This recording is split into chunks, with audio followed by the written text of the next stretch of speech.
Hello friends, how are you? Welcome to our YouTube channel Dhyan Commerce, the key of success. Please like, subscribe, share and press bell icon for notifications. Thank you.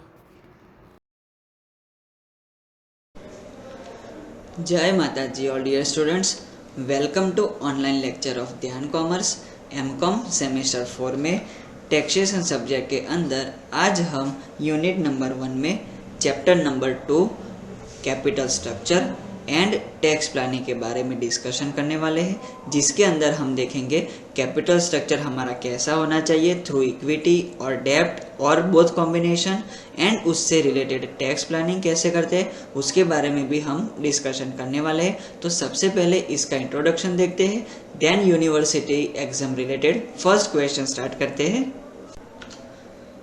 First introduction के अंदर first point, the basic and first objective of any business enterprise is to earn maximum profit। कोई भी business unit हो उसका main objective profit earn करना होता है।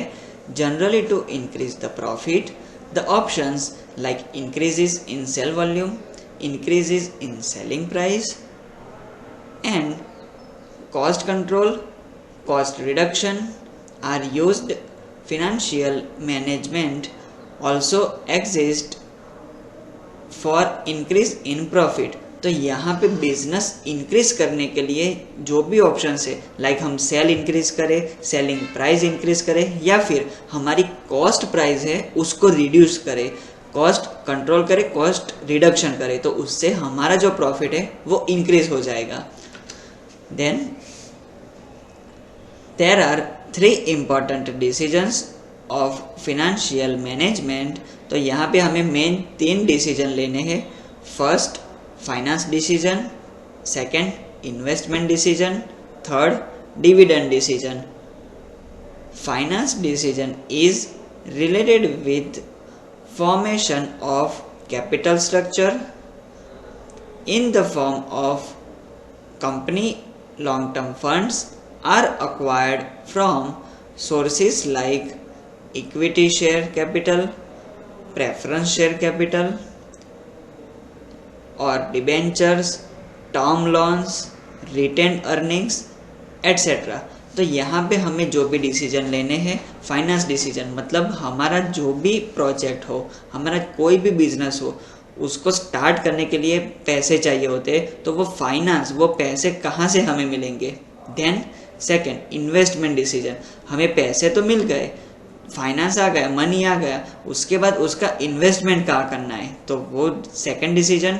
And third dividend decision, तो बिजनेस के अंदर हमें कोई भी इनकम होती है उसका डिस्ट्रीब्यूशन कैसे करना होता है वो बहुत इंपॉर्टेंट होता है।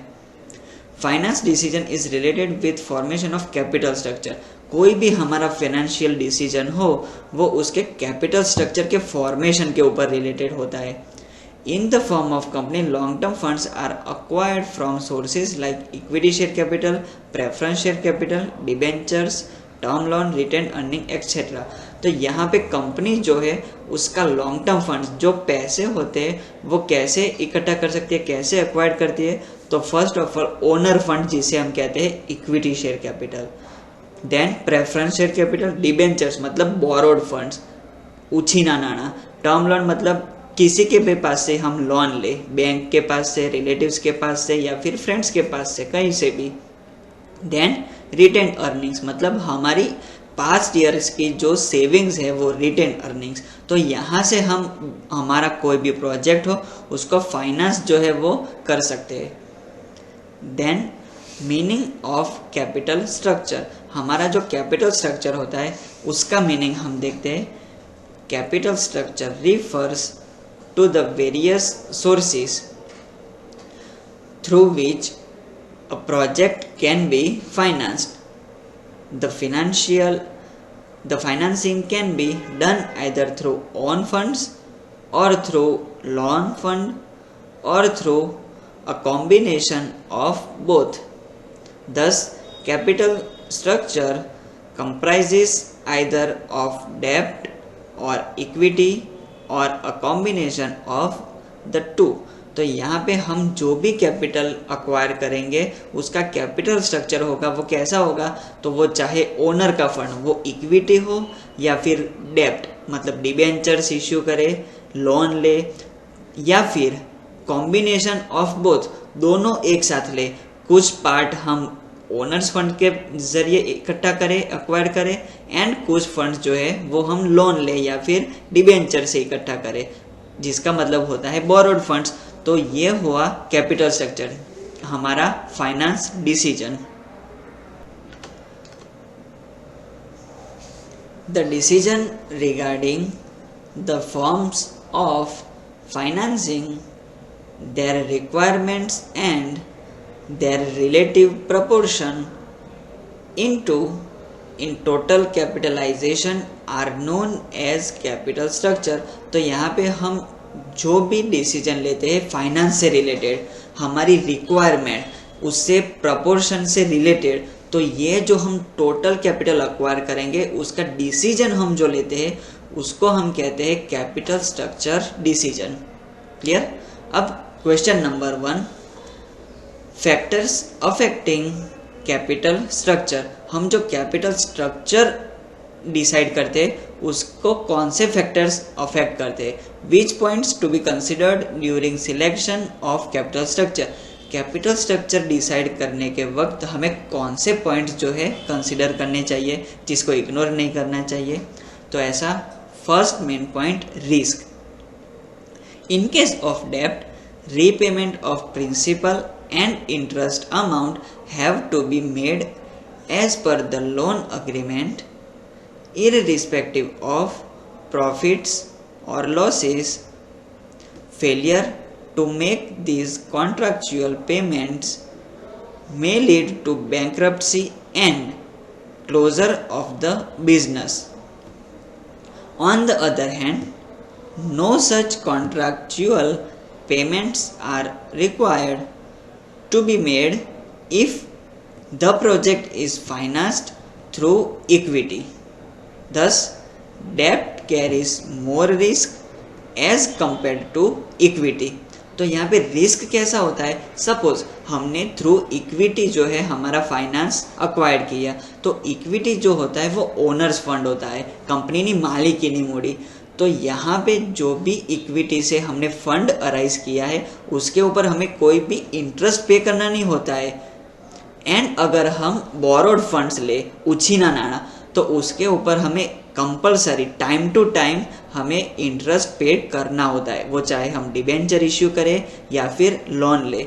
तो यहाँ पे अगर हमारा बिजनेस जो है वो स्टार्ट ना हो रहा हो, कंपनी का जो है प्रॉफिट लो हो रहा हो, डिक्रीज हो रहा हो, तो यहाँ पे इंटरेस्ट जो है वो हमें कंपलसरी पे करना होता है बोरोड फंड्स में। तो यहाँ पे रिस्क जो है वो इक्विटी के कंपैरिजन में बोरोड फंड्स में ज़्यादा होता है। तो यहाँ पर अगर रिस्क फैक्टर कम हो तो हम बोरोड फंड्स में जाएंगे, एंड रिस्क फैक्टर ज़्यादा हो तो हम थ्रू इक्विटी फाइनेंस अक्वायर करेंगे। Then second factor, control.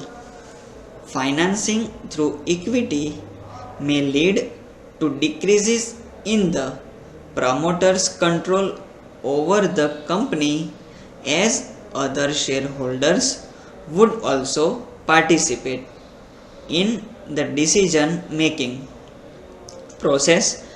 On the other hand, financing through debt would not affect promoters' control over the company, as financial institutions are not entitled to participate in the decision making। तो अगर हमें board of directors का कोई भी decision लेना हो तो इसके अंदर हमें इक्विटी शेयर होल्डर जो होते हैं उनका भी कंट्रीब्यूशन रहता है। अगर सभी की मेजॉरिटी हो तो ही हम कोई डिसीजन ले सकते हैं। तो यहाँ पे प्रमोटर्स का कोई भी कंट्रोल हमें रखना हो तो हम थ्रू बोरोड फंड्स जाएंगे। क्यों? क्योंकि बोरोड फंड्स जो होता है वो उसके अंदर डिबेंचर्स या फिर लोन से हमने कैपिटल अक्वायर्ड की हुई होती है, तो उनको उनके इंटरेस्ट से मतलब होता है, कोई भी डिसीजन में हस्तक्षेप करेगा नहीं। लेकिन हमने थ्रू इक्विटी फंड अराइज किया हुआ है तो उसके अंदर हमें इक्विटी शेयर होल्डर्स के भी मेजॉरिटी की आवश्यकता रहेगी। तो यहाँ पे हमारा कंट्रोल नहीं रहेगा, हमें जो डिसीजन लेना हो उसमें हमारा कंट्रोल नहीं रहता। तो अगर हमें हमारा ही कंट्रोल रखना है तो हम थ्रू बोरोड फंड्स में जाएंगे, एंड अगर हमें सभी के साथ में मेजॉरिटी से डिसीजंस लेने हैं तो हम थ्रू इक्विटी जाएंगे। Next factor, gestation period. डेब्ट servicing would be difficult in a long gestation period. Accordingly, financing through equity may be preferred as compared to debt in such a case. पहले तो gestation period क्या होता है वो हम समझते। सपोज हमारा मेन जो बिजनेस है वो प्रोडक्शन का है और हमने बिजनेस स्टार्टअप किया 1 अप्रैल 2001 को, और हमारा प्रोडक्शन स्टार्ट होते होते होते 8 महीने हो गए। तो यहाँ पे बिजनेस स्टार्टअप से लेके हमारा मेन जो बिजनेस का वर्क है वो स्टार्टअप होने में टाइम पीरियड लग जाता है, तो वो लैगिंग टाइम पीरियड को हम कहते हैं जेस्टेशन पीरियड। तो जितना भी जेस्टेशन पीरियड ज़्यादा होगा, अगर हमने हमारा फाइनेंस थ्रू डेब्ट अराइज किया हुआ है तो उसके ऊपर लोन या फिर डिबेंचर, उसके ऊपर इंटरेस्ट का पेमेंट करना होगा, फिर वो चाहे हमारा प्रॉफिट हो या ना हो। लेकिन इक्विटी में ऐसा नहीं होगा। क्यों? क्योंकि वो तो ओनर का फंड होता है, उसके ऊपर हमें इंटरेस्ट का पेमेंट करना नहीं होता। तो अगर जेस्टेशन पीरियड हाई हो तो हमें जाना है थ्रू इक्विटी, और अगर कम हो तो हमें जाना है थ्रू डेब्ट, या फिर हम दोनों में से कोई भी ऑप्शन सिलेक्ट कर सकते हैं। Next factor, share holders satisfaction.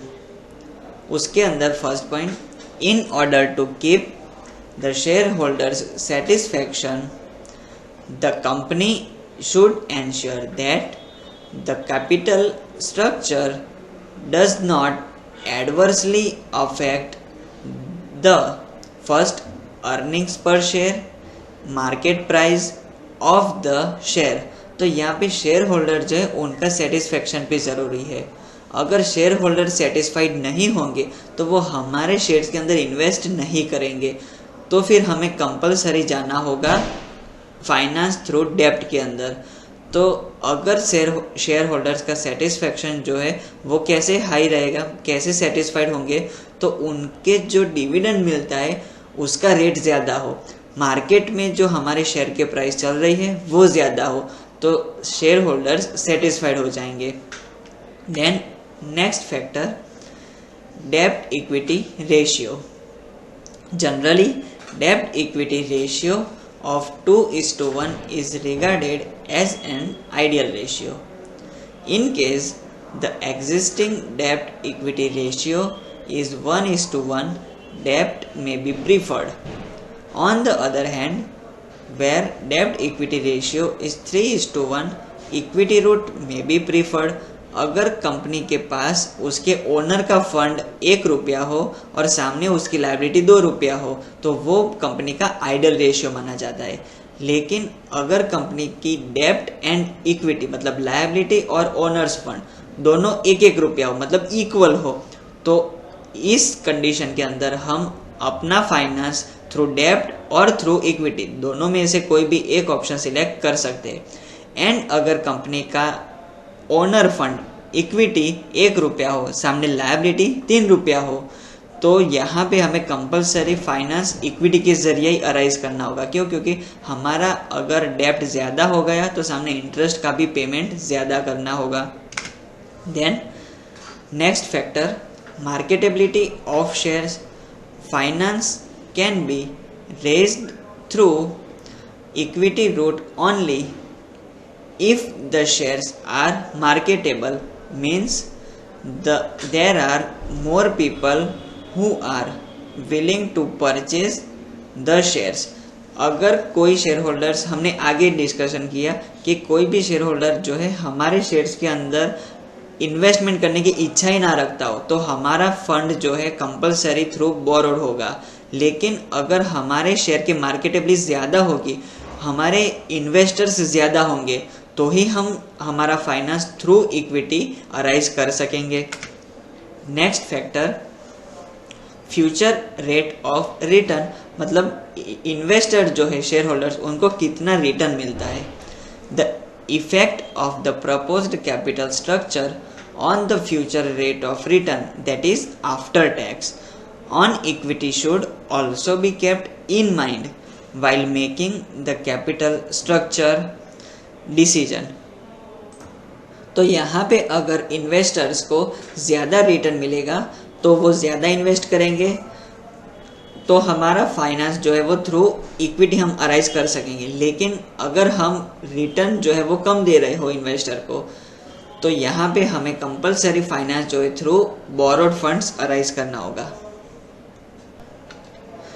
Next question number 2, tax factors in capital structure decision. तो यहाँ पे हमें कैपिटल स्ट्रक्चर डिसीजन के समय पे कौन से टैक्स फैक्टर को ध्यान में रखना होगा। First, the return on equity capital that is dividend is not deductible in computing the taxable business profits, thus it is a charge on profit after tax। तो हम जो भी डिविडेंड पे करते हैं वो टैक्स के अंदर डिडक्टिबल नहीं होता है। हम जो भी प्रॉफिट फाइंड करते हैं उसमें से सिर्फ इंटरेस्ट एंड टैक्स डिडक्ट होता है। डिविडेंड जो है उसके ऊपर हमें टैक्स पेमेंट करना होता है, मतलब वो डिडक्टिबल नहीं होता। Then next factor, the return on borrowed capital that is interest. हम कोई भी बोरोड फंड अराइज करें तो उसको हमें इंटरेस्ट पेड करना होता है। Is deductible in taxable profits of the business, thus it is a charge on profits before tax। This may increases the rate of return on owners equity। तो यहाँ पे हम इंटरेस्ट पेड करते हैं borrowed capital के ऊपर, that is deductible from profits. मतलब हमें पता है कि profit before interest and tax होता है, तो यहाँ पे इंटरेस्ट एंड टैक्स दोनों माइनस होता है, उसके बाद हमें टैक्स का पेमेंट करना होता है और उसके बाद हम जो है डिविडेंड डिक्लेयर करते हैं। तो यहाँ पे डिविडेंड का जो रेट होगा वो हाई हो जाएगा इंटरेस्ट के बाद। Then number 3, interest on own capital is disallowed as there is no borrowing।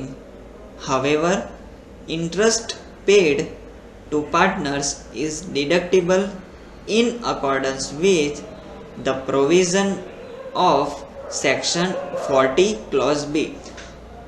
Company के ओनर्स जो होते हैं वो कोई भी कैपिटल इन्वेस्ट करे उसके ऊपर इंटरेस्ट अलाउड नहीं है। क्यों? क्योंकि वो ओनर की कैपिटल है, बाहर से ली हुई लायबिलिटी नहीं है, बोरोइंग फंड नहीं है। लेकिन फिर भी सेक्शन 40 क्लॉज बी के तहत हमें पार्टनर्स को इंटरेस्ट पेड करना होता है, वो रेयर केस है। तो यहाँ पे कैपिटल के ऊपर इंटरेस्ट पेड करना नहीं होता है। Then number 4, the cost of raising owners equity treated as capital expenditure, it can not be deducted in computing taxable profits। However, such cost can be amortized subject to the provisions of section 35D। तो हम कोई भी owners की equity arise करें या फिर उसमें increase करें तो वो जो होता है कैपिटल एक्सपेंडिचर होता है, वन टाइम होता है, तो वो जो है डिडक्टिबल नहीं होता है टैक्स के अंदर, लेकिन उसको हम अमोर्टाइज करते हैं, मतलब रिटर्न ऑफ सेक्शन 35D के तहत। Then factor, the cost of raising borrowed capital that is stamp duty, registration fees, legal expenses etcetera is deductible in computing taxable profits. तो हम अगर बोरोड फंड इंक्रीज करते हैं तो उसके ऊपर जो भी एक्सपेंसेस होता है वो टैक्स के अंदर डिडक्टिबल होता है। तो ये जो फैक्टर्स है हमें कैपिटल स्ट्रक्चर डिसीजन के समय ध्यान में लेने होते हैं। Next factor, owners equity may be preferred in case where the assessee is entitled to incentive, exemption or deduction, like exemption under section 10A or section 10B or deduction under section 80IA और 80IB etc. तो यहाँ पे जब owners को incentive दिया जाए तो वो एग्जेम्प्टेड होता है, उसके ऊपर डिडक्शन अलाउड होता है। तो यहाँ पे ये चीज़ हमें ध्यान रखनी होगी जब हम कैपिटल अराइज करें तब। नेक्स्ट फैक्टर, डेब्ट equity may not be preferred in case where gestation period is quite long. Unabsorbed interest will increase business loss which cannot be carried forward for more years. तो यहाँ पे अगर gestation period ज़्यादा हो रहा हो तब हमारा जो फाइनेंस है वो हमें थ्रू इक्विटी अराइज करना चाहिए। क्यों? क्योंकि उसका जो इंटरेस्ट होता है वो हम 1 साल से ज़्यादा टाइम के लिए कैरिड फॉरवर्ड नहीं कर सकते, इसलिए। Then next factor, where interest on डेब्ट equity is payable outside India और it is payable to non resident in India, no deduction is allowed unless the tax has been deducted at sources and paid within the prescribed time limit. तो यहाँ पे जो भी company है वो India के बाहर की हो या फिर हम जो इंटरेस्ट या फिर डिविडेंड पेड करें वो आउटसाइड इंडिया पेड करें तो उसके ऊपर कोई डिडक्शन अलाउड नहीं होगा। कब? अनलेस अगर हमने ये जो interest and dividend prescribed time period में पेड कर दिया है तो उसके ऊपर अलाउड होता है। Then next factor, rate of internal return on investment should also be taken into account in deciding debt equity ratio, where rate of internal return is less than the rate of interest, owner's equity should be preferred instead of डेब्ट equity.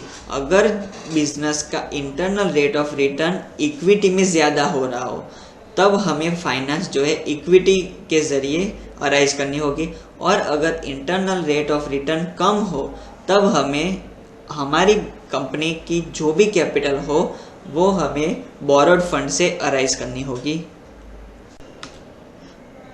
Next question number 3, explain tax planning of bonus share from the viewpoint of shareholder, bonus share and effect of tax on it।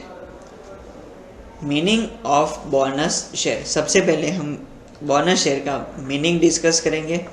When company gives shares to it existing share holder out of accumulated profit and the shareholders are not required to pay anything is known as bonus shares।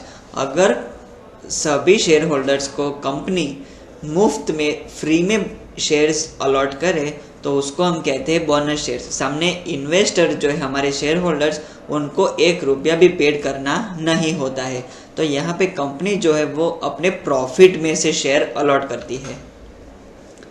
Then most of companies not to distribute its entire profit as dividend to shareholders but to transfer a portion of such profit to reserve fund to meet unknown contingency and for strong financial position of the company।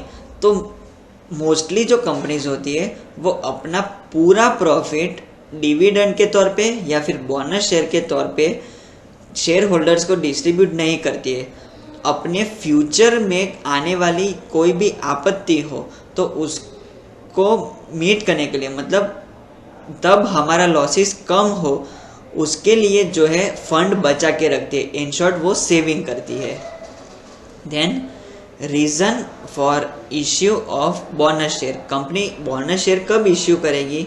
First case, when company does not have sufficient cash reserve to pay cash dividend. Second, when the company wants to strengthen its financial position, तो अगर company के पास cash reserve ज़्यादा ना हो dividend pay करने के लिए, तो वो शेयर होल्डर्स को बोनस शेयर दे देगी। देन अगर कंपनी जो है अपनी फिनेंशियल पोजीशन ज़्यादा मजबूत बनाना चाहती हो, तब बोनस शेयर इश्यू करेगी। Then sources of bonus shares, company कहाँ से बोनस शेयर्स अलॉट कर सकती है, उनके sources. Credit balance of P&L account मतलब net profit. Second, general reserve. Third, debenture redemption fund, that is after dividend redeem या फिर after debenture redeem, sinking fund. Fourth, capital redemption reserve account. Fifth, securities premium. Six, capital profit like profit prior to incorporation, profit on acquisition of business, and profit on sale of fixed assets, that is capital profits and reserve। तो ये जो सारे sources है उसमें से ही bonus shares issue होते हैं and a lot होते हैं, इससे बाहर कोई भी रिजर्व हो वो अलाउड नहीं होती है। उसमें first point, bonus share is where the individual shareholders gets free shares in addition to the ones that they actually holds. For example, company issued bonus share at 1:1 ratio।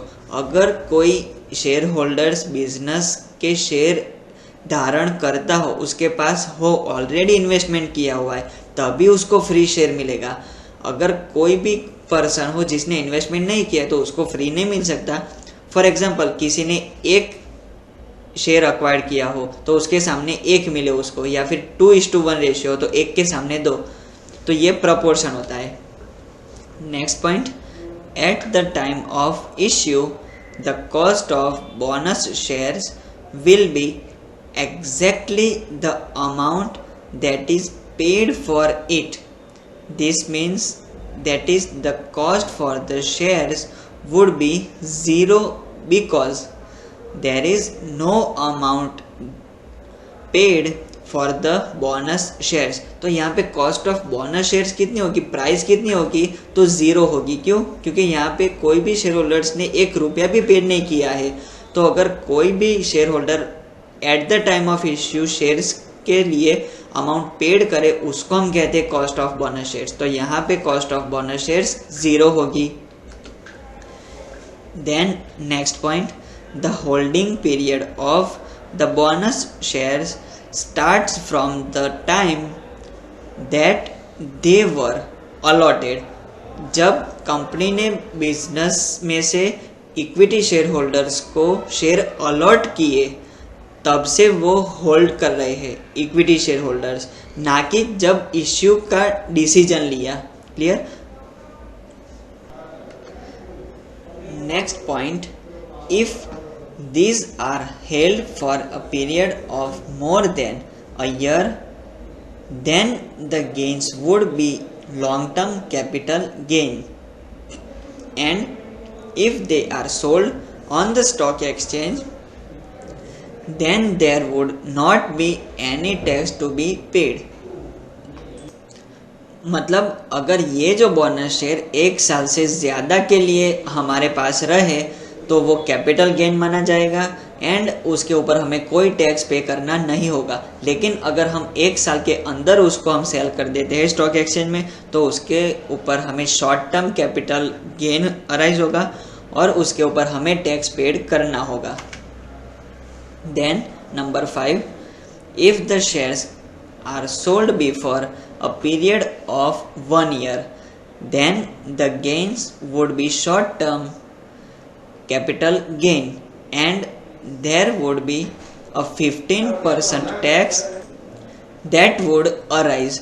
तो अगर कोई भी शेयर होल्डर 1 साल के अंदर cell कर देता है बोनस शेयर, तो उसके ऊपर 15% टैक्स लगेगा। Then question number 4, optimal capital structure. तो यहाँ पे हमें कैपिटल स्ट्रक्चर का डिसीजन लेना हो, वो किसके ऊपर लेना है, तो उससे रिलेटेड एक छोटी सी कैलकुलेशन है, वो हमें टेबल के अंदर दिख रही है। फर्स्ट हमारे पास सपोज 3 ऑप्शन हो, हमें सभी जो कैपिटल अराइज करनी है वो थ्रू इक्विटी करनी हो, या फिर थ्रू डेब्ट करनी हो, या फिर दोनों का कॉम्बिनेशन से करना हो। तो सबसे पहले पर्टिकुलर्स के अंदर देखो, इक्विटी कैपिटल एंड डेब्ट अगर प्रपोर्शन दिया हो तो उसके अंदर हमें उसकी अमाउंट लिख देनी है, तो वो होगा हमारा टोटल इन्वेस्टमेंट। यहाँ पे देखो ब्लॉक है।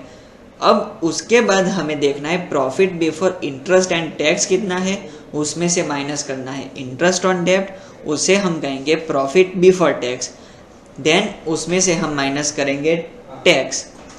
तो प्रॉफिट बिफोर टैक्स में से माइनस करते हैं हम टैक्स, उसको हम कहते हैं profit after tax, that is divisible profit.